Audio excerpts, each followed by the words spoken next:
आवृतबीजी पुष्प किन्हें कहते हैं? पुष्पीय पादपों को। किन्हें? पुष्पीय पादपों को बोलेंगे आवृतबीजी पौधे। ठीक है। लैंगिक जनन क्या होता है? लैंगिक जनन क्या होता है? जनन क्या होता है? जनन क्या होता है? वह प्रक्रिया जिसमें जीव अपने ही जैसे जीवों की उत्पत्ति करता है, उसे क्या कहते हैं? जनन। जनन दो प्रकार के होते हैं, लैंगिक जनन और अलैंगिक जनन। अलैंगिक जनन में क्या होता है? एक ही जनक से नए जीव की उत्पत्ति हो जाती है। लैंगिक जनन में क्या होता है? दो जीव चाहिए, नर और मादा। नर के शरीर में नर युग्मक बनेगा और मादा के शरीर में मादा युग्मक। ठीक है। उसके बाद पुष्पीय पादपों में लैंगिक जनन हम पढ़ रहे हैं। क्या पढ़ रहे हैं? पुष्पीय पादपों में लैंगिक जनन। पुष्प क्या होता है? पुष्प क्या है? पुष्प एक रूपांतरित तना है। क्या है? पुष्प एक रूपांतरित तना है। पुष्प के कितने भाग होते हैं? कितने भाग होते हैं? चार भाग होते हैं। पहला क्या होगा? जायांग होगा। क्या होगा? जायांग को मादा भाग भी बोलते हैं। क्या बोलेंगे? उसके बाद केसर या पुमंग होता है। ये क्या होता है? पुष्प का नर भाग होता है। फिर तीसरा भाग क्या होता है? बाह्य दलपुंज। क्या होगा? बाह्य दलपुंज। बाह्य दलपुंज क्या होता है? रंगीन सुगंधित भाग होता है और कीड़ों को आकर्षित करता है। किसके लिए आकर्षित करता है? परागण के लिए। किसके लिए? परागण के लिए। चौथा भाग क्या होता है? दलपुंज होता है। दलपुंज क्या करता है? कली की अवस्था में पुष्प की रक्षा करता है। फिर उसके बाद हमने देखा पुंकेसर के बारे में, पुमंग के बारे में कि पुमंग के कितने भाग होते हैं? तीन भाग होते हैं, परागपुंज, संयोजी और उतरतु। परागपुंज, संयोजी और उतरतु। एक आवृतबीजी पौधे का परागकोश कैसा होता है? द्विपालित चतुष्फलकीय। कैसा होगा? द्विपालित चतुष्फलकीय। इसकी संरचना जब हम देखेंगे, इसमें कितने पाले होंगे? दो पाले होंगे। कितने पाले होंगे? दो पाले होंगे। ऐसे देखो, ये परागकोश होता है, ये संयोजी होता है यहाँ पे, और इधर से देखो दो पाले बन रहे हैं। कितने पाले बन रहे हैं? तो इसलिए इसको बोलते हैं द्विपालित। क्या बोलेंगे?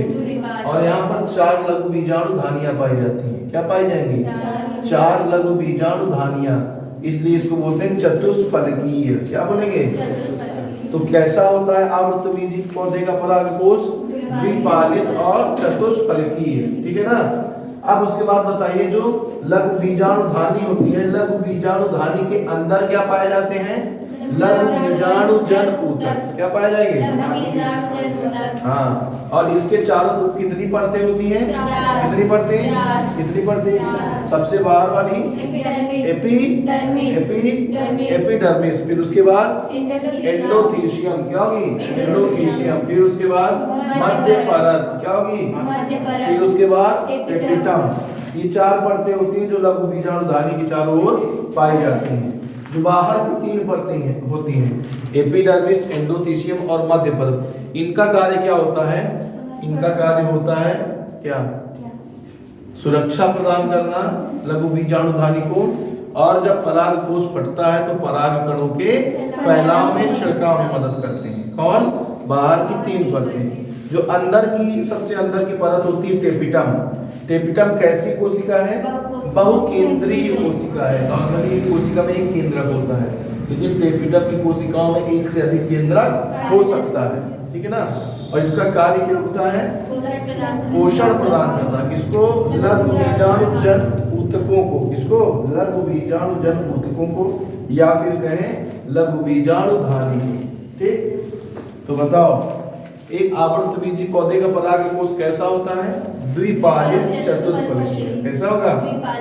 हाँ। इसके अंदर लघु बीजाणु जन ऊतक पाए जाते हैं। क्या पाए जाते हैं? लघु बीजाणु जन ऊतक। और यहाँ पर लघु बीजाणु जनन की प्रक्रिया होगी। क्या होगी? लघु बीजाणु जनन। लघु बीजाणु जनन क्या है? लघु बीजाणु जन ऊतकों से परागकण बनने की प्रक्रिया को लघु बीजाणु जनन कहेंगे। लघु बीजाणु जन ऊतक जो होते हैं वो कौन सा विभाजन करेंगे? समसूत्री कोशिका विभाजन। कैसा कोशिका विभाजन? समसूत्री कोशिका विभाजन। और क्या बनाएंगे? लघु बीजाणु मातृ कोशिका। क्या बनाएंगे? लघु बीजाणु। हाँ, लघु बीजाणु मातृ कोशिका की गुणसूत्रता क्या होगी? N या 2N? 2N होगी या N होगी? 2 n होगी, ठीक है ना।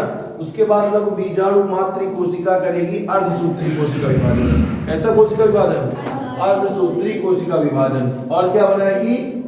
लघु बीजाणु। क्या बना देगी? लघु बीजाणु की गुणसूत्रता क्या होगी? n। अगुणित या द्विगुणित? अगुणित होगी, ठीक है ना। और लघु बीजाणु फिर परिपक्व होकर के बना देते हैं परागकण। क्या बना देंगे?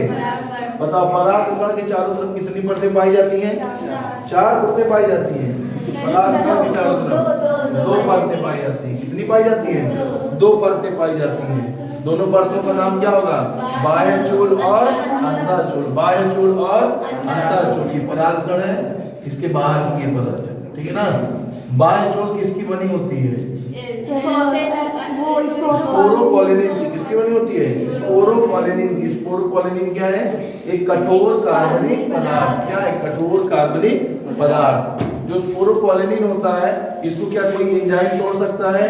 क्या कोई हार्मोन तोड़ सकता है? नहीं तोड़ सकता। क्या कोई केमिकल इसको गला सकता है? नहीं गला सकता। जो अंतःचूल होती है वो किसकी बनी होती है? सेलुलोज और पेक्टिन। सेलुलोज और पेक्टिन की बनी होती है, ठीक। क्या बाह्य चूल या स्पोरोपोलिनिन परागकण के चारों तरफ पाया जाता है? क्या चारों तरफ पाया जाता है? नहीं, कुछ जगह पर अब्सेंट होता है, नहीं पाया जाता। उस जगह को क्या बोलेंगे? अंकुरण छिद्र। क्या बोलेंगे? अंकुरण छिद्र। और क्या कहते हैं? जनन छिद्र कहते हैं, ठीक। यहाँ से क्या होता है? परागनली का निर्माण होगा। कितने प्रकार की कोशिकाएं पाई जाती है परागकण में? 2। कितनी?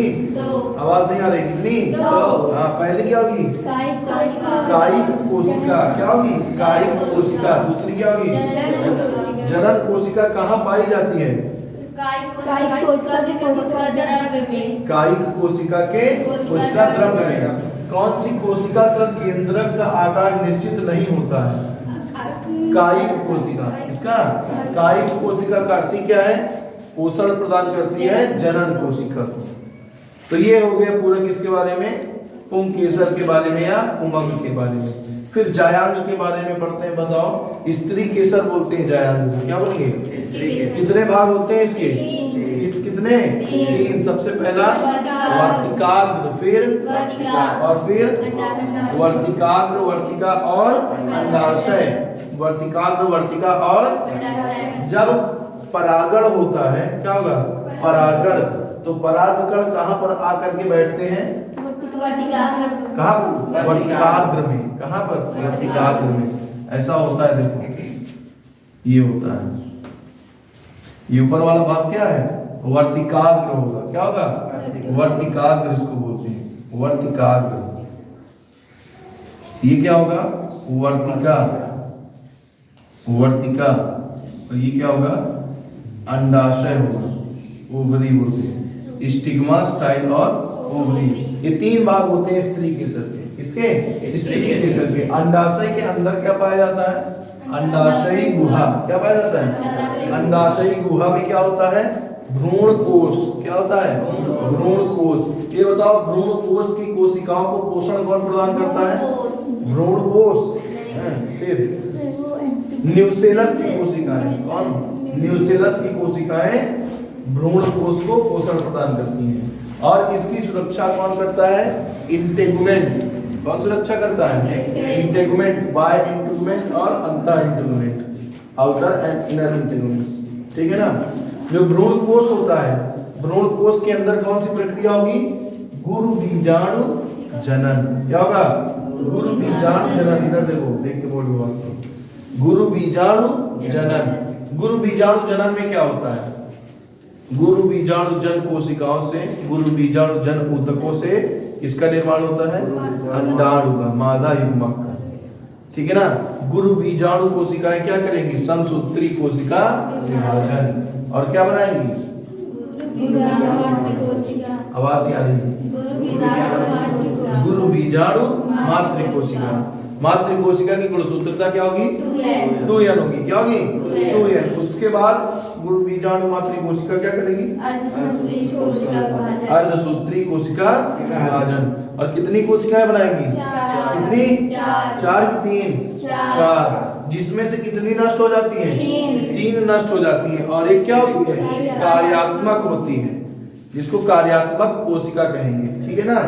और यही कार्यात्मक कोशिका आगे फिर क्या करेगी, विभाजन करेगी। क्या करेगी, विभाजन करेगी। इसी को बोलते हैं क्या, एक भ्रूणीय विकास। क्या बोलेंगे, एक भ्रूणीय या एक केंद्रकीय विकास बोलेंगे, एक भ्रूणीय विकास बोलेंगे, ठीक है ना। अब क्या होता है कि ये जो एक कोशिका है ये 1 से 2, 2 से 4, 4 से 8 केंद्रक बना देती है। कितने केंद्रक, 8 केंद्रक बना देती है और उसके बाद कोशिकाओं में विभाजित हो जाती है। तो टोटल केंद्रक कितने हो जाएंगे, 8, लेकिन कोशिकाएं कितनी बनेगी, 7। कितनी बनेगी, 7। एक परिपक्व भ्रूण कोश का चित्र कैसा बनाया था, देखो ये 3 कोशिकाएं ऊपर थी जिनको बोलते हैं एंटीपोडल कोशिका। क्या बोलेंगे, एंटीपोडल कोशिका।